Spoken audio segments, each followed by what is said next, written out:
everyone, welcome to Narayana IAS Academy. My name is Shubham Sagar, and in today's daily news analysis, we'll be taking 5 articles of Hindu and Indian Express combined. If we talk about the first article of the day, which is on Indian Express page number 13, a new white revolution. So we are all hearing about white revolution 2.0. How is it different from White Revolution 1.0? What are the basic objectives of White Revolution 2.0? Once we are done with this particular discussion, we'll talk about challenges associated with dairy sector in India and more. If we talk about the second article of the day, which is on Indian Express page number 7, Green Tribunal rejects conflict of interest plea against judge. Here, this particular article has many dimensions. So we'll be talking about NGT, National Green Tribunal, and it is a quasi-judicial body. What is a quasi-judicial body? How are tribunals different from courts? All these discussion and more we'll be having in this article. If we talk about the third article of the day, which is on Hindu page number 1, Bombay High Court strikes down centre's amended IT rules. What are these amended IT rules? What is a fact check unit? Is it impinging on our Article 14 and Article 19, freedom of speech and expression, right to equality? All these talks and some more talks we'll be doing in this particular article. If we talk about the fourth article of the day, which is on Indian Express page number 13, Sri Lanka presidential elections and India. How is India connected to this Sri Lanka or Sri Lankan presidential elections? And what are different kind of elections? What are different kind of presidential government? What is a pure presidential government? What is a semi-presidential government? What is a parliamentary presidential government? All these talks we'll be having in this particular article. If we talk about the last article of the day, which is on Indian Express page number 3, here we'll be talking about a particular term, that is AQI, Air Quality Index. UPSC has directly asked questions on AQI in UPSC Pre. So what are the different indicators here? Which kind of pollutants, or what are different pollutants which AQI is keeping into consideration? Is CO2 one of them or not a part of AQI? All these discussions we'll be having in this article. Once we are done with these 5 articles, we'll solve 5 prelims practice question and 1 means practice question. Because as we have discussed earlier, practice makes a man as well as a woman perfect. So let's get started.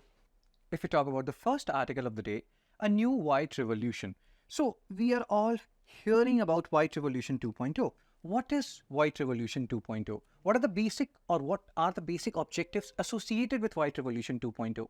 And then we need to know some facts. Generally what happens when you are reading from UPSC mains perspective, if you just say that, okay, India is the largest producer of milk in the world, or per capita consumption is like better than global average, that will not suffice. You have to add some data, and that we'll be doing here. Apart from White Revolution 2.0, we'll also try to go into the dairy sector. What are the issues plaguing India's dairy sector? Where we are doing good, where we are lagging behind? What are the different government initiatives? What is the way forward? So we'll try to have a holistic picture when it comes to India's dairy sector. And this particular topic is important from 2 aspects. In GS3, you have agriculture and allied activities. In allied activities, this thing will come. Then we have food processing. So in food processing also, this white revolution will come, because when you are using milk in the raw form, that is one thing. But when you are changing it to paneer, or let's say curd, or let's say yogurt, then you are processing it and it comes into the arena of food processing. So there are so many things which we have to discuss here, and we'll be doing that. So previous year question PYQ related to different kinds of revolution. So here we're talking about White Revolution 2.0, and White Revolution 1.0 was Operation Flood. So remember these, because UPSC has asked question on revolutions, Green Revolution, Pink Revolution, etc. Again, a question for you.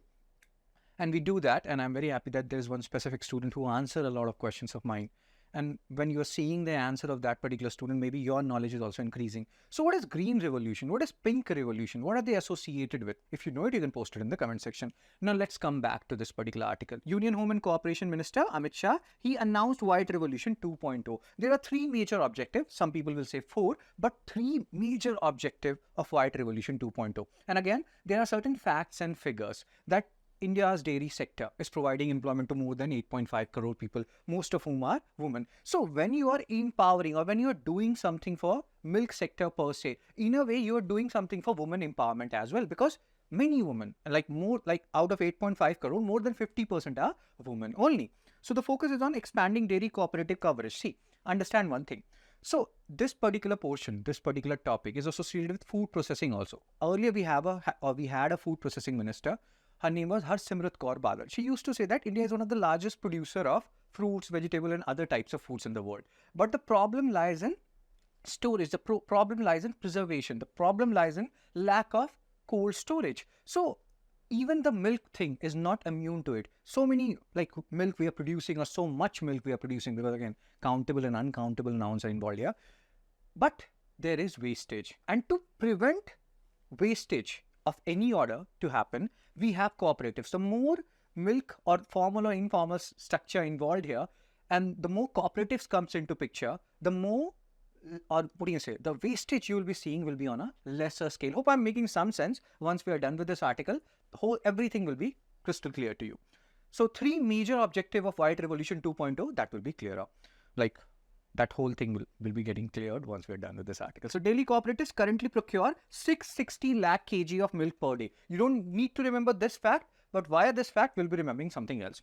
The government aims to increase this to more than 1000 lakh kg per day by 28-29 in the next 5 years. And if you see this whole thing, so 660, if you add 330 to it, it will be around 990, 1000. So the basic aim is daily cooperatives currently procuring 660 lakh kg of milk per day, and we want to increase it by 50%. That is one of the major objective of White Revolution 2.0. Hope you understood it. So that data was given so that you can easily understand what is one of the major objective of White Revolution 2.0. Increase milk procurement by daily cooperatives by 50% over 5 years. More milk cooperatives are procuring, lesser wastage will be there, and that will ensure that the marginalized section, let's say, when we talk about farmers, 86% of farmers in India are small and marginal, and many of these farmers are involved in the dairy sector, allied activities. So more and more cooperatives are, if they are engaged here, less milk wastage is there. That in turn will ensure prosperity of these small and marginal farmers in the longer run. Hope you are understanding it. So first aim, expand cooperatives reach. First is procurement has to be increased by 50%. Second, let's say cooperatives are covering 70% districts, but in all those districts, they're not covering all the villages. So it's around 30% of villages. So we have to expand this cooperative reach to more areas and increase their share in the organized sector. We have Amul, we have Sudha, we have Saras in different areas, and that has to increase. Third, generate employment and empower women through cooperative involvement. What we have just discussed, and we'll keep on discussing it. Dairy sector in general employs more than 8.5 crore people, right? And most of them are women. So when you are doing something, let's say, like White Revolution 2.0, it's indirectly or directly also promoting women empowerment. Hope you're understanding it. So cooperative coverage, reach and expansion plan. So first point, we already understood it because we had the data 660, 1007. Now let's try to understand this expand cooperative reach. That is the second point here, right? So dairy cooperative operate in about 70% of India's district, covering around 30% of the villages, right? And please pay attention. And coverage varies, higher coverages in Gujarat and Kerala, lower in states. Again, like West Bengal and Assam, you don't need to focus on each and every state, each and every point. Focus on the things at hand. We are trying to understand the second major objective of White Revolution 2.0. They account for 10% of total milk production and 16% of marketable surplus.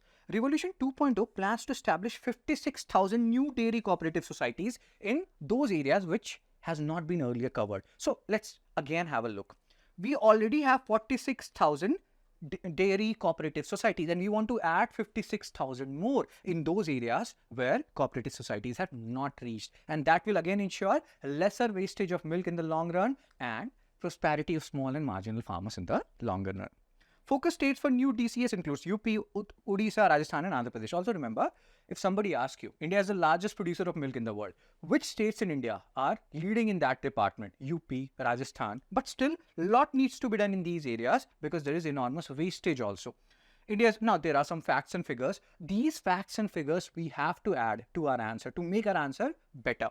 India is the world's largest milk producer. Do remember it? They can directly ask you which of the following country in the world is largest producer of milk in the world. Again, the national per capita milk availability is around half kg per day, and the above global average is around 320 gram per day. So the per capita milk availability in our country is not an issue, but there's still so much which needs to be done. We can do so much better, and then we can export milk to different parts of the world. But again, there are issues there as well. We'll talk about it. Uttar Pradesh, Rajasthan, Madhya Pradesh, Gujarat, etc. They contribute over 53% of India's total milk production. Let's have a look at this particular chart. So Rajasthan, you can see here, UP, you can see here, and you can see how much they are contributing. They are leading the chart when it comes to milk production. But producing milk is one thing, storing them properly in cold storage chains is another. And that's what White Revolution 2.0 will be focusing on. Dairy sector provides livelihood to over 8.5 crore. We have talked about it, with a majority being women. 63% milk production reaches the market, 2/3 is in unorganized sector, and we want to convert it into organized sector, because in unorganized sector means they are not covered by cooperatives more or less. And again, you may have seen some dabba walas, they come to your house, they give you the milk and everything, but that is just open milk. So that is unorganized sector. And we want to bring more and more farmers who are involved in dairy sector allied activities into this organized sector via cooperatives. And that is the second major aim of the White Revolution 2.0. Industries contribute 5% to national economy, and dairy sector has diversified beyond liquid milk to produce value-added product. And when you are adding value to milk, you are entering into the processed food sector, and that's why this particular topic has to be read in food processing sector as well. Butter, ghee, cheese, yogurt, these are all processed product. So from primary product, you reach to secondary product. White Revolution. Now, we have talked about White Revolution 2.0. We'll now focus on the broader picture. White Revolution and then issues plaguing dairy sector, government initiatives, all we will have a look at it so that you have a broader idea about the topic. So White Revolution, Operation Flood, 1970 to increase milk production. Such was the impact of this White Revolution or Operation Flood that India became the largest producer of milk in the world. Launched in 1970 under National or by National Dairy Development Board. This National Dairy Development Board, as the name suggests, it was created 5 years prior, and the aim was only to enhance the production of milk and also to ensure proper storage of this production of milk. And who was the leader? Verghese Kurian. Then again, there are so many questions which can be extracted for prelims also from this slide. Who is the father of White Revolution? Which particular revolution is known as Operation Flood? So be attentive here. Challenges for dairy sector. We are trying to cover the whole thing in a holistic manner. So if we talk about the first challenge, low productivity. Even though the per capita milk availability 459 gram per day is much better than global average, but we can still do so much better, because when it comes to milk or productivity or how much we are taking or extracting milk from our indigenous cow breed, that is comparatively low when we are comparing it with rather exotic cow breeds of other countries. So that is one thing where we can improve upon. Animal health and breeding services. So diseases and all those things are there. Lack of proper breeding practices are there. Even though people are involved in allied activity, dairy sector, but information, the lack of information per se is a major issue here. Diseases, sometimes they go unchecked and cattle die in huge numbers. Sometimes flood happens, like it happened in one of the states where cows were taken in bulk numbers by the flood. So there are so many issues which we need to take into consideration here. Scarcity of fodder resources, what they're eating, which kind of grasses are or other fodder resources are suitable for them. Is it same for all kind of indigenous cow breeds, or does it vary? All these things need to be researched upon. Infrastructure constraint, inadequate infrastructure, like we have talked about it. Food wastage. Harsimrat Kaur Badal, our earlier the ex-food processing minister, she used to say that enormous food wastage happens, and milk is no exception to that. So we need to focus on the cold storage or development of cold storage per se. Technology adoption, lack of awareness, education and training among farmers. And in this, Krishi Vigyan Kendra and all other Kendras also, which are dealing with farming as well as allied activities, can play a crucial role. Market fluctuation and price volatility. Milk price, up and down fluctuation, demand and supply, all these things again are challenges. Quality standard. Sometimes what happens, European countries, they will return back our dairy products and everything, saying that it is not conforming to the standards they have set. So the quality standard is also one issue which has been plaguing our dairy sector. So we need to ensure that we are producing milk, but that milk is also of the highest quality with all the multivitamins and proteins and everything. Or even if value addition has to be done, we can do it. And you may have heard about it, rice, how you are like making super quality rice and via adding microvitamins and minerals and all those things. Such kind of talks are happening even in the milk arena. Government initiatives. Rashtriya Gokul Mission launched in 2014. Remember the launch here? Sometimes they ask you that. To conserve and develop indigenous cattle breeds. National Program for Dairy Development. So what we are talking about? Infrastructure is lacking. Lack of cold storage and all those things. So for procurement, processing and marketing of milk and milk products, we have NPDD. Then you have Dairy Entrepreneurship Development Scheme. Let's say I leave this job and I want to start an entrepreneurship and I want to do something for the dairy sector. I go to my village and I do it. Many IAS officer, they retire, sometimes they leave their job because they want to do something normal, not run after the hierarchies of life, So slow life they prefer. So in that scenario, if you want to become an entrepreneur and you want to work or you want to set up your own small to medium scale dairy ventures, Who will help you? DEDS will help you. Dairy Entrepreneurship Development Scheme will help you. And who is carrying out the program? NABARD. Now there is a key word here. NABARD, National Bank for Agriculture and Rural Development. When was it established? Was it established in 1980s, 1990s? If you know it, post it in the comment section. Which kind of agency it is? Is it a finance agency or is it a refinance agency? Questions for you. So post it in the comment section. If it is a finance agency, why? If it is a refinance agency, why? What is the basic meaning of refinance agency? Please post it in the comment section. And again, National Animal Disease Control Program, we're talking about prevalence of diseases, cattle dying in large number or in mass. So to prevent that, we have this NADCP, National Livestock Mission, NLM, to ensure sustainable development of livestock sector, including dairy farming. Increase the productivity. Our individual cow breeds, productivity is low. To increase the productivity, we have NLM. So what is the conclusion here? Robust and effective value chain to overcome the supply chain disruption. See, understand one thing. When we talk about food processing sector, dairy sector, forward and backward linkages we talk about, cold storage we talk about. So what is cold storage? You should have proper refrigeration techniques, etc. to preserve, because milk is a perishable product, right? Similarly, you should have forward and backward linkages. Infrastructure matters. Milk is produced in the hinterland areas, but do we have proper connectivity? Do we have proper roads? All these things need to be ensured.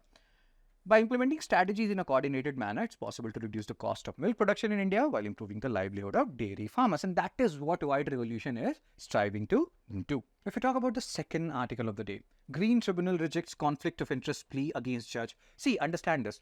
This article will help you in understanding so many different domains. And here, the major issue is, we'll talk about amicus, what is amicus, amicus query, all these terms we'll be understanding. But the major issue here is tribunals versus court. What is the basic difference, or what are the basic differences which separate tribunals from courts? And we have to understand it. There are 8-9 major differences which we have to understand. And once we are done with this article, you will understand those differences between tribunal and court. Then we have to talk about specific tribunal person, that is NGT, National Green Tribunal. What can they do? Can they quash law? Let's say there is one law related to Environmental Protection Act. Can they say that it is unconstitutional, repeal it? Does NGT has that power? No, they don't. So we have to understand so many different things. At the same time, we also have to understand the context in which this article has been written. So previous question related to NGT has been asked, and we should be wary about it because they can always ask this question or similar kind of questions again. So what is the context here? Why we are reading about NGT and why this NGT will be reading about tribunals versus court? We'll just understand in a few moments from now. So NGT dismissed a plea challenging the propriety and potential conflict of interest. Let's try to understand this. So there is a case here. And what is the case? That there is like Justice Agarwal. So I will just tell you, let's read this and then I will explain you the whole scenario.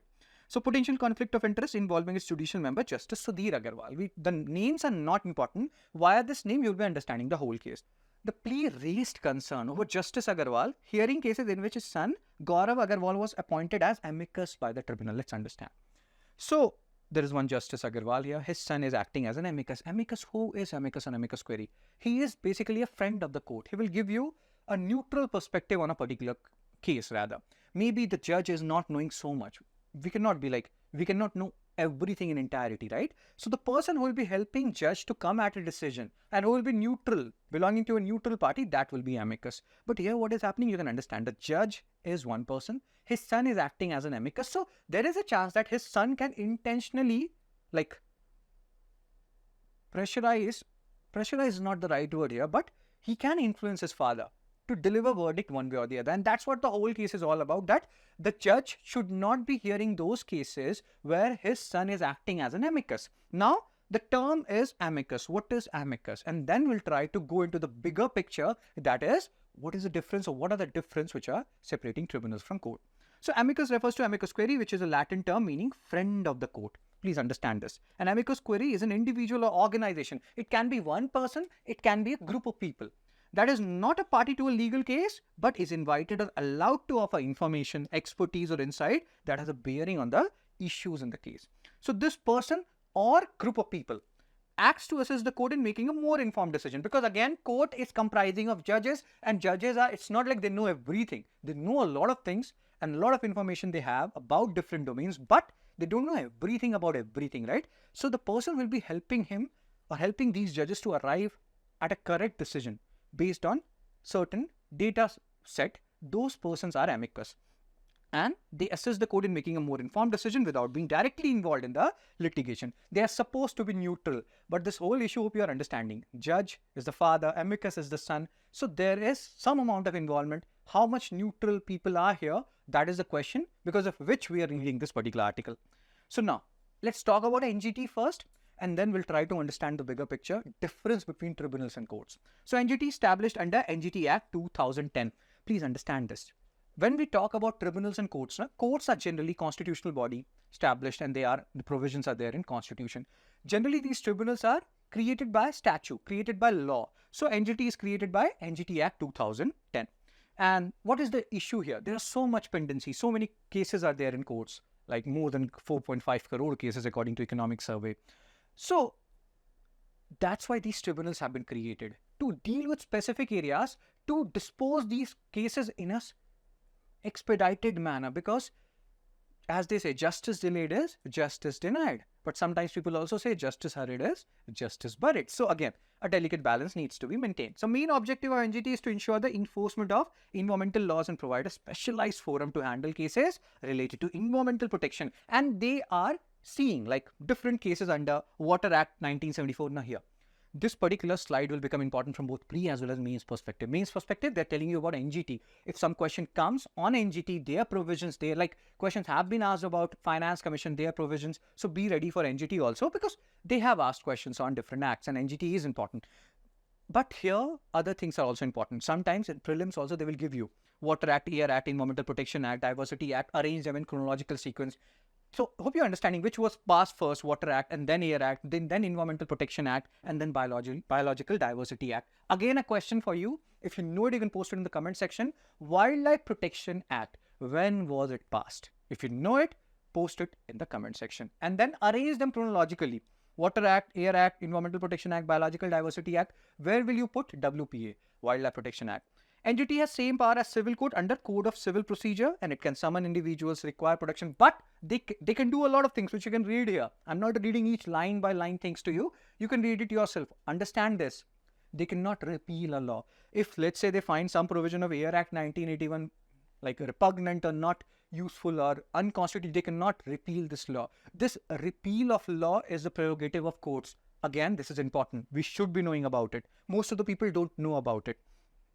Again, it can provide relief, compensation, restitution of damaged property, environment, but they cannot repeal a law. Please understand this. In addition to principal bench, they can ask you, where is the principal bench? Where is the principal, like from where they're operating? New Delhi, but they have also regional benches in Bhopal, Pune, Calcutta, and Chennai. Again, you can add these points in your mains answer to make your answer, because sometimes you have to also look into the word limit, 150 words, 10 marker, 250 words, 15 marker. So any person aggrieved. Now, this is important.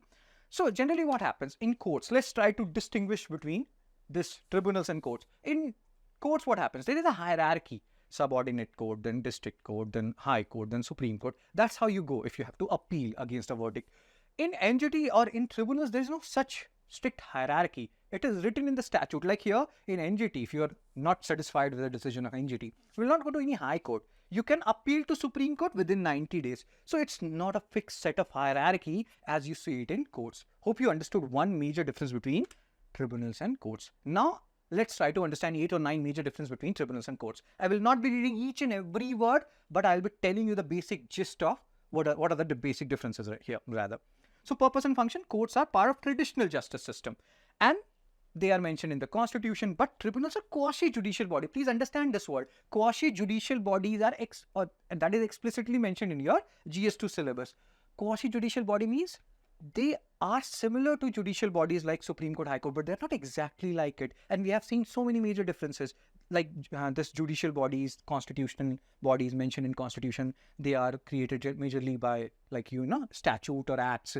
Then they cannot repeal law. The judiciary or judicial bodies or courts, they can repeal law. So many things are separating tribunals from courts. They are similar to judicial bodies, but in some ways they're different also, and that's why they are quasi-judicial bodies.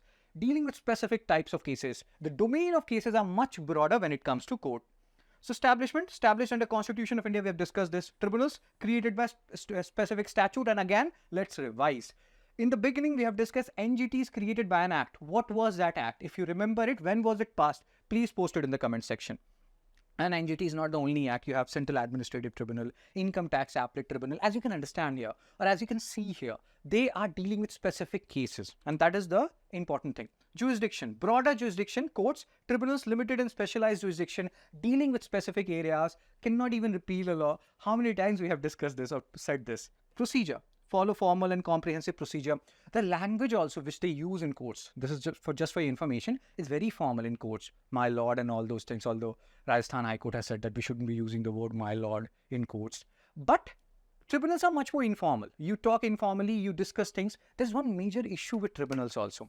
Generally what happens, in courts you have a collegiate system, 3 judges case, and generally or mostly judiciary is appointing judiciary, which has its own set of criticism. Second ARC has also criticized on it. We have discussed this thing earlier. In tribunals, the major issue is executives.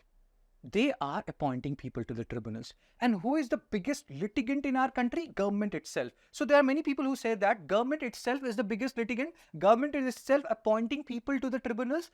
So in a way, government, let's say there is a case and I filed a case against government and I go to a particular tribunal. But I know the people in tribunal, most of them are appointed by executive. That is by the government. So who will those people be favoring? That is one of the skepticism associated with tribunals. That executives, they are appointing people. Executive or the government is the biggest litigant. So is it conflict of interest? We're talking about conflict of interest, right? Composition. Courts composed of judges with legal qualifications and experiences. And then there are different criteria. In tribunals, we have judicial members, we have people related to specific fields. The criteria are much more flexible in tribunals. And that's why executive gets a say here, unlike judicial appointments, collegiate system, where executives do not have a say as per like the current scenario, collegiate system, appeals. Now here we have talked about the appeals. In courts, you have a proper hierarchy, like how you will be going from, let's say, district court to high court, from high court to Supreme Court. We have a hierarchy, but such hierarchies are not strictly defined in tribunals. Like in NGT case, we have seen, you don't need to go to high court. You can go to Supreme Court within 90 days. So no such hierarchy is there. And that is again a fascinating point. Authority. Courts have the power of judicial review. They can review their cases. Tribunals, they generally have limited power in terms of judicial review. In that scenario, like in the case of NGT, you can go to Supreme Court within 90 days. Formality. Courts are more formal as compared to tribunals, which are less formal and more accessible. And also they are dealing with specific cases. So that's what has made them much more, like, let's say, less formal. You're talking about a specific issue in a specific set of language. So again, and you're not that burdened as the courts are. Accessibility and speed. Courts, due to heavy caseload and complex procedure, cases in courts can take longer to resolve. Tribunals designed to be more accessible. Role in legal system. Courts act as final arbiter in legal disputes. Tribunals, they serve as specialized bodies to complement the court system. They are complementing the court system because we have so much pendency of cases in courts. That's why tribunals came into existence. So what is the conclusion here? While the courts are part of formal judiciary with a broad mandate, tribunals are specialized bodies created to provide quicker, expert-driven resolution in specific areas and domains. And both serve crucial role in the legal system, in a way complementing each other. But you do know, if you have to put something above the other, although we shouldn't be, but you can understand, court will be at a higher pedestal as compared to tribunals, although we are not doing that. But hope you understood all the differences which we just discussed. They operate with different focuses and procedural frameworks, and they are complementing each other. If we talk about the third article of the day, Bombay High Court and Centre, they are having a tussle here. So what is this tussle all about? So Bombay High Court, they have struck down Centre's amended IT rules. So here we have to talk about IT rules per se. What is this fact check unit all about? How is it impacting our fundamental rights? So which fundamental rights per se? So there are certain questions which we need to understand from exam perspective here. So question related to IT rules, IT sector, cyber security has been asked by UPSC earlier. What is the context here? Bombay High Court recently quashed the amended IT rules 2023. So we'll try to understand IT Act from 2000 and we'll trace its history and we'll try to see the amended version of 2023 and what were the objections raised by Bombay High Court and why they quashed it rather. So which empowered Centre to establish a fact check unit. Centre was like, there are so much misinformation here about the government. So what we will do, we'll establish a fact check unit to identify fake, false and misleading content, and then whoever is posting it will tell them to take it down ASAP. Again, you should not be using such kind of word in exam. Never use ASAP, never use small abbreviation. That is a WhatsApp lingo. ASAP is as soon as possible. When we are telling things, we can say it, but in exam, write the full form, never write the abbreviation. So IT rules, 2021 original framework passed by the government, and then the amended things. We'll talk about it. We'll try to understand it from entirety. So information technology intermediary guidelines, you don't need to remember the whole name of the rules. It was introduced to regulate social media intermediaries, OTT platforms. There were certain OTT platforms believed to be means promoting vulgar content and everything. So there was a need. Some of it is justified what government did, but then there are certain points which were not liked by Bombay High Court, because of which it struck down the amended provisions or the IT amended rules of 2023. So what are the key provisions of 2021 IT rules? Intermediary regulation. Social media platforms must appoint officials for compliance and grievance handling. And user complaint must be resolved within 15 days and illegal content must be removed within 1.5 days. Traceability. Significant platforms must identify the originator. This reminds us, or maybe it reminds you also, of Telegram founder. He was arrested in France and he was like, I cannot tell you the originator of a particular, because the privacy is of utmost concern to Telegram and its founder. So traceability, government was also saying that no, whoever is sending any kind of objectionable message, platforms should be able to identify the originator impacting encrypted services. And again, hope you can understand what issues means platforms like Telegram can have on this particular provision of, or from this particular provision of IT rules 2021. Again, but this is not the reason why Bombay High Court has struck it down. Why it has struck it down, we'll talk about it. So IT rules 2021 and 2023 amendments were framed under the original IT Act was passed in 2000 rather. And then what happens? You keep on adding, government comes, they keep on adding certain stuff. So these are all amended rules or IT rules or different amendments which has been done. This act provides a legal foundation for regulating digital content, ensuring cyber security and supporting e-governance in India. Again, pay attention. E-governance, GS paper 2, you have e-governance, use of ICT tools to deliver government services. That is e-governance. And second ARC, ethics and governance report has also talked about e-governance a lot. So it also extends jurisdiction to crimes involving computers or networks in India. Even if you are a foreign national, you are in India, you're committing some such crimes, you will be framed under different IT rules. Now, amendment. What were the amendments which were done in 2023 because of which Bombay High Court has struck down those amendments? So, fact check unit. So, again, Bombay High Court has major issue with this fact check unit. So, when you are saying that this information is false, misleading, what is the criteria? And then business of the central government. What is business of the central government? That is very vague. What comes under business of the central government? My daily activity, I'm going for a running. Is it under business of central government? What exactly is business of central government? This is very ambiguous. So, and they're saying that it is impacting Article 14, right to equality, Article 19, different clauses, which is about freedom of speech and expression. How right to equality is impacted? Government is having too much power. So, it's at a very higher pedestal and the people are at a very lower pedestal, because via this fact check unit, you can always claim that this information is false. And then let's go to court, let's have a discussion, 5 years passes and then you realize that no, that actual information was true. So, government has too much power. Is right to equality getting compromised? Bombay High Court thinks so. So, content regulation and compliance, social media intermediaries were mandated to act on content flagged by the FCU. Scope of the amendment, the rules applied specifically to content related to business of central government, which was criticized for being overly broad and vague. What exactly is business of central government, man? Key reasons for quashing the amendment. So, court is telling that 3 particular fundamental rights, and one, like you have sub provisions. Article 14, right to equality. Government is at a very higher pedestal, people are at a very lower pedestal. That should not happen, and right to equality should be ensured. Article 19 clause means clause 1 subclause A, Article 19 clause 1 subclause G are also getting violated. We'll talk about these particular fundamental rights as well.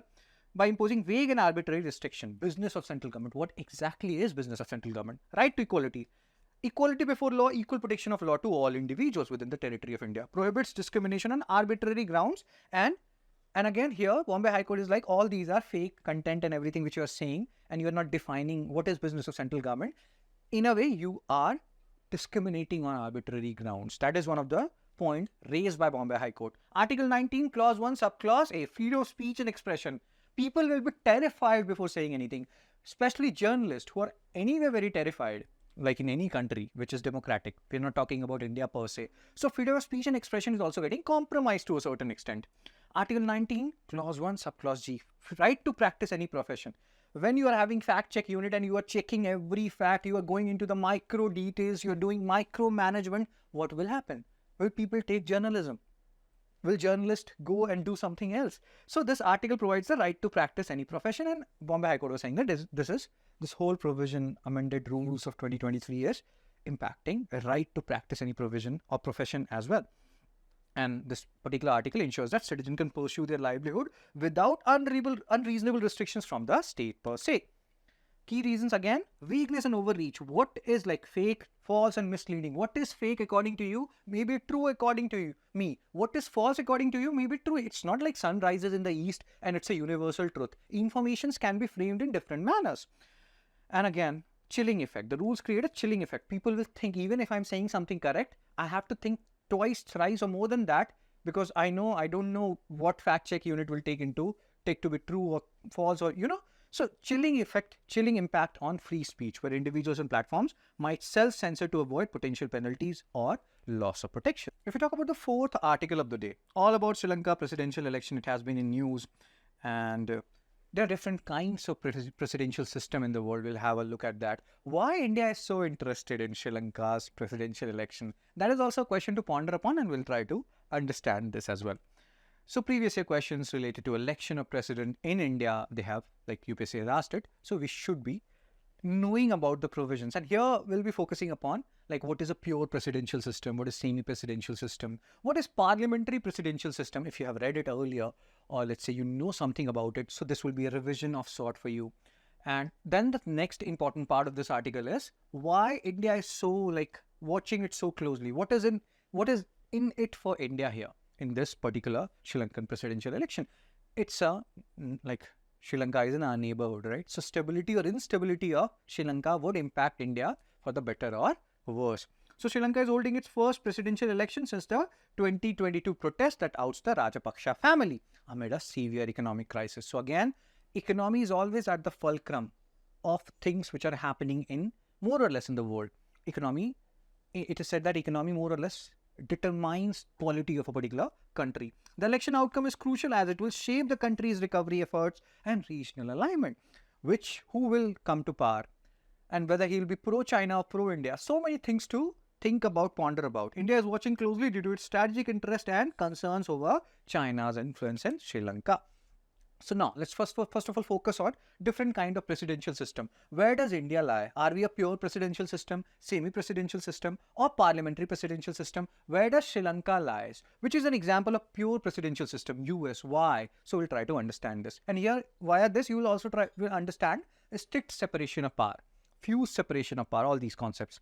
So pure presidential system structure. President serves as both the head of the state and head of the government. So via this you could have understood that India is not a pure presidential system because our head of state and head of government is different, right?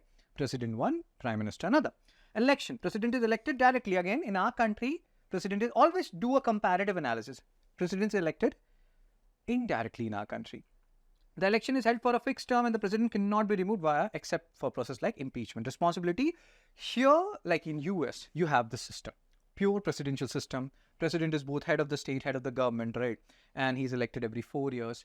And he is not responsible to the legislature because in US, you have strict separation of power. Legislature, executive, judiciary, they are working in their own domain. Nobody is influencing nobody. But in India, we don't have strict separation of power. We have fused separation of power. Like executive, they are a part of legislature. Then again, when we talk about judiciary, so again, judiciary in some way or the other is means related to legislature and executive because judiciary can impose or say any law is unconstitutional. So in so many ways, legislature, executive and judiciary are interdependent in our country, and that's why we have fused SOP. USA, they have strict separation of power. Legislature will work in their own domain. Legislature means people, entity which will make law. Executive, entity which will implement law. Judiciary, which will check upon the constitutionality of laws. Rather. So hope you understood some part of it. USA strict SOP, India fused SOP. Semi-presidential system. So features both a directly elected president, head of the state, prime minister, who is head of the government, appointed by the president or legislature. Again, we are not semi-presidential because, Again, we don't have directly elected president, and hope you understood it. France is a very nearest example of semi-presidential system. So election, president is directly elected by the people for a fixed term. President typically handles foreign affairs and defense. Here you can see president has more power vis-a-vis prime minister. The prime minister is selected by the president or by the legislature and is responsible for domestic policy. The prime minister must have the confidence of legislature to govern. So here also, like in this scenario, you will see president has a lot of power. When it will come to parliamentary presidential system, India has parliamentary presidential system. You will see that, okay, in our, like, de jure, de facto head we say, and president is more of a nominal head, prime minister is a real head. That is not the case here in semi-presidential system. Responsibility, the president shares executive powers with prime minister, who is accountable to the legislature. France is an example. President is selected for a 5-year term.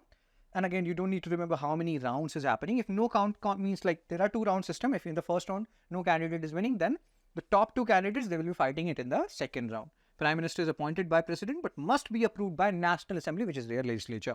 If prime minister loses by a vote of confidence, they must resign. Now let's come to the C part, where both Sri Lanka and India lie. Parliamentary presidential system.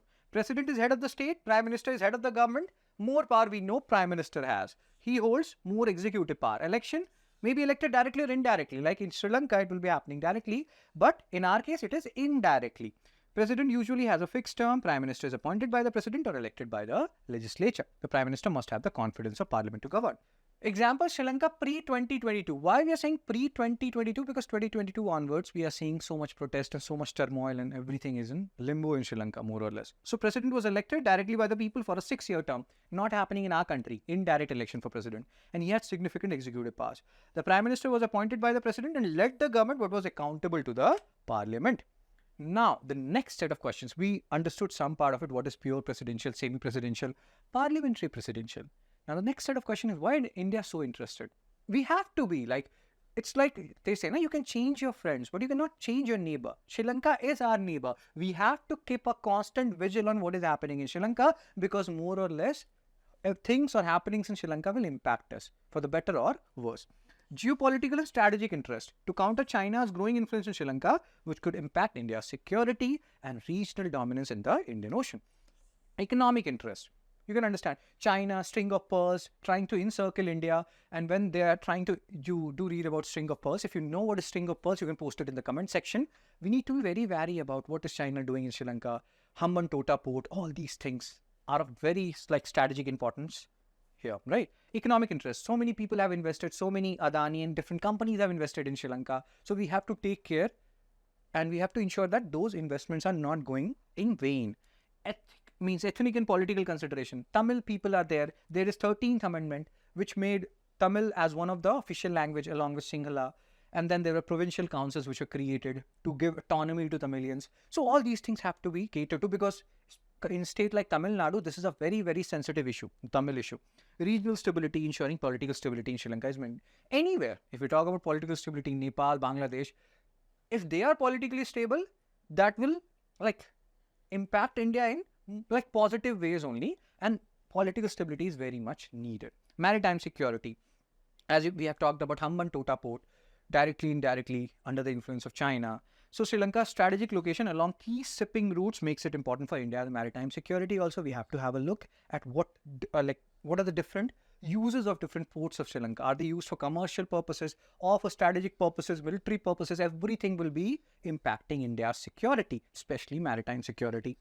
So hope you understood how the election outcome will significantly influence India-Sri Lanka relations and thereby the regional dynamic. If we talk about the last article of the day, which is related to AQI, but there's another term here like anti-smoke guns. What are these anti-smoke guns? How do they work? We have to talk about that also. AQI, air quality index. What are the different parameters? What pollutants they are taking into account? Again, UPSC has already asked question on AQI rather. So we should be knowing about it. Previous question related to acid rain caused by pollution of environment, all these different ingredient or different gases, like UPSC has asked question. And again, if you search it minutely, you can see or you can find a direct question on AQI. And let's talk about the issue. Let's try to understand what are these anti-smoke guns and how will they control pollution. So measures are being taken by the Delhi government to address the city's worsening air pollution. So I'm in Hyderabad, and here you don't feel currently the impact of winter months, but the winter months are coming.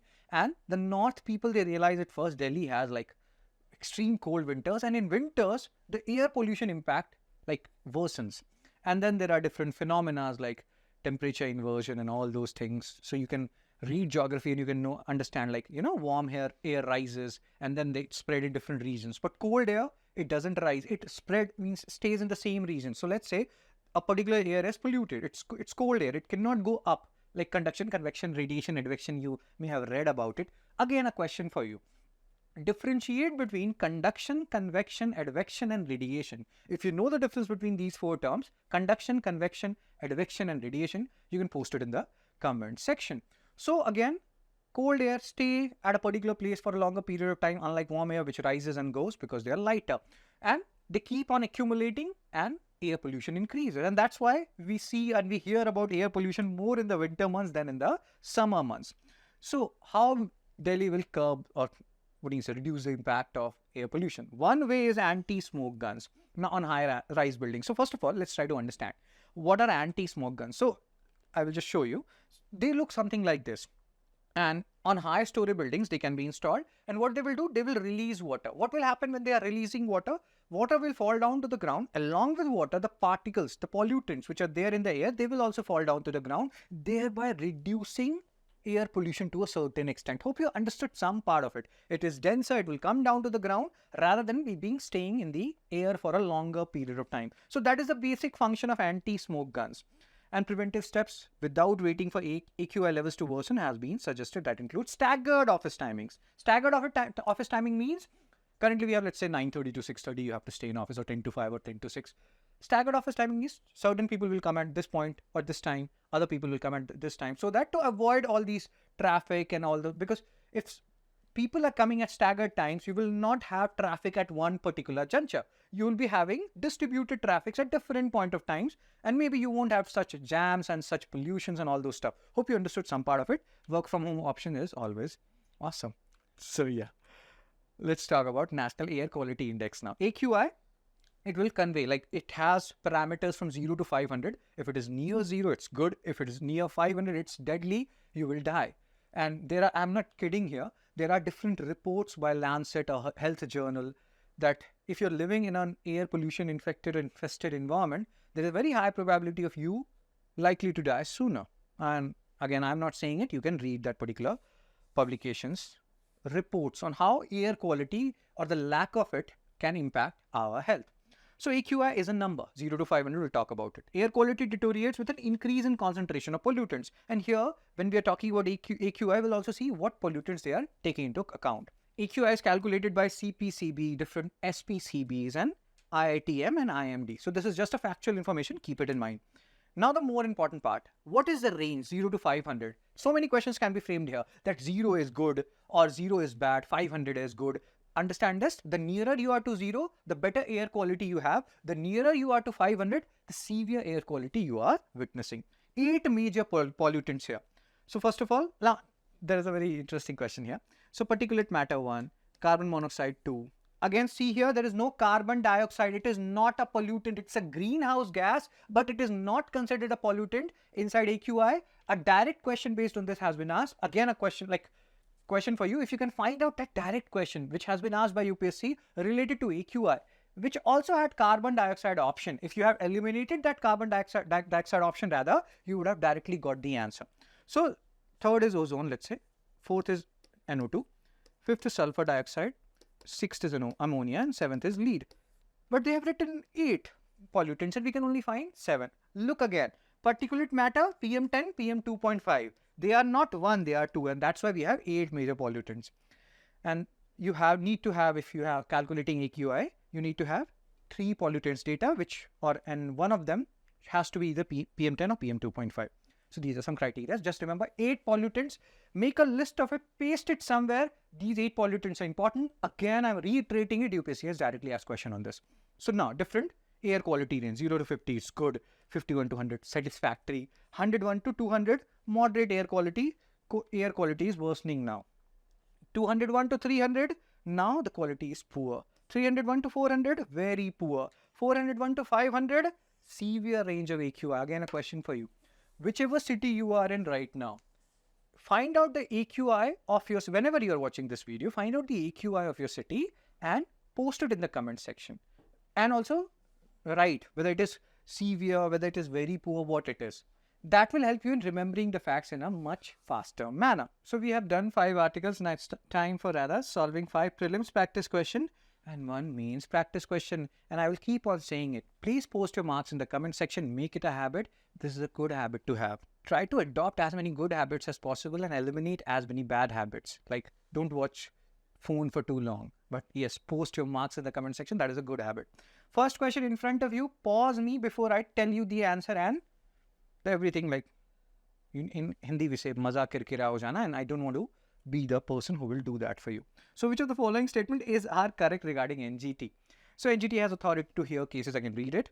And again, this second point, we have continuously discussed this. NGT does not have the power to declare law unconstitutional. Courts can do that, tribunals cannot, more often than not. So second, just eliminate second, you will get the answer. Answer is B, 1 and 3 only. Even if you had not known anything, you had known, or you would have heard that particular article which we were discussing, that second is wrong, you would have got the answer.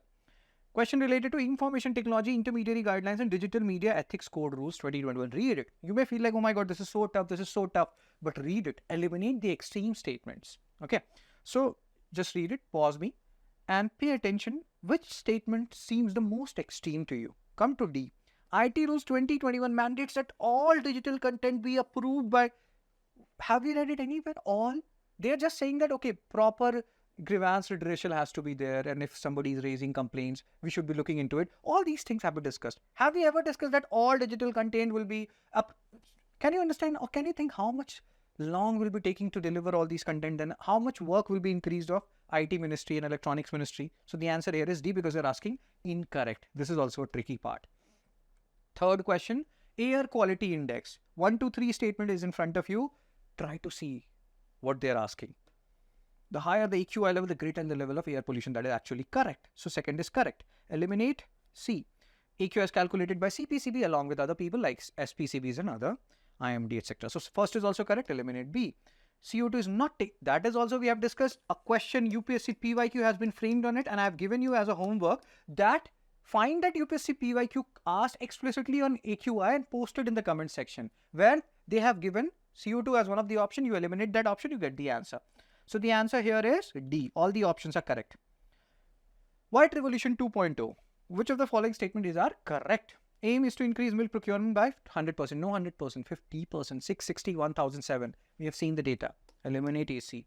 India's per capita milk availability is below. It's not below, it's above. So eliminate to B also. The answer is D. None of the option is correct. Fifth question. Different types of presidential system. Even if you're getting it wrong, don't worry about it. Pure presidential system, president is both the head, state and head of the government. Directly elected or through an electoral college, correct. So eliminate B. Semi-presidential, president is elected directly by the people, prime minister who is accountable, holds a primary No. In semi-presidential, both of them are sharing the executive powers. It's not like prime minister is holding the primary executive powers. That is happening in parliamentary presidential system, right? So that means second is wrong. If you eliminate second, you will get the answer. That is C, 1 and 3. Even if you don't know anything about third statement, will get the answer here. Or even first, if you know second is wrong, C. Now let's solve one mains practice question on White Revolution 2.2. Objective and challenges. Talk about those objectives. How? Like we want to procure more milk and we want to increase the number of cooperatives. So you want to provide more employment. That will also lead to women empowerment. All these things you have to talk about here. Challenges, low productivity of indigenous cow breeds. So here the introduction part, milk procurement, empowering rural communities, objectives. And here you have to use data, bro. If you just say that we will, or White Revolution 2.0 will enhance milk procurement, anything like that's what we have continuously heard. Just citing, you're saying something and you're not substantiating it with facts will not help you. So you have to substantiate it with facts, and these facts will help you. Cooperative coverages. We already have 46,000 cooperatives. We want to add more 56,000 via Milk Revolution, White Revolution rather 2.0, employment and empowerment. And here also add that 8.5 crores jobs, most of them occupied by or like involving women. All these, wherever you have data, use it. Challenges in dairy sector, low productivity, infrastructure gap, lack of cold storage chains, market and price volatility, quality control. Then government initiative, Rashtriya Gokul Mission. And again, a national program for dairy development and PDD here, control program like National Animal Disease Control Program, Dairy Entrepreneurship Development Scheme, all these things you have to talk about here. And then the conclusion that there are structural challenges, there are issues related to forward and backward linkages, there are issues related to cold storage, and White Revolution 2.0 aims to address or fill those challenges. And thereby, India is currently largest milk producer in the world, but that is not the only aim. We have to improve our indigenous cow productivity. We have to ensure lesser wastage of milk, and all these things will be fulfilled by proper implementation of White Revolution 2.0. So that's it for today's DNA. If you like this particular video, do like, share and subscribe. Please post your marks in the comment section, how much you have got out of 5. Even if you have got 0, don't worry about it. Take care, be blessed, see you soon.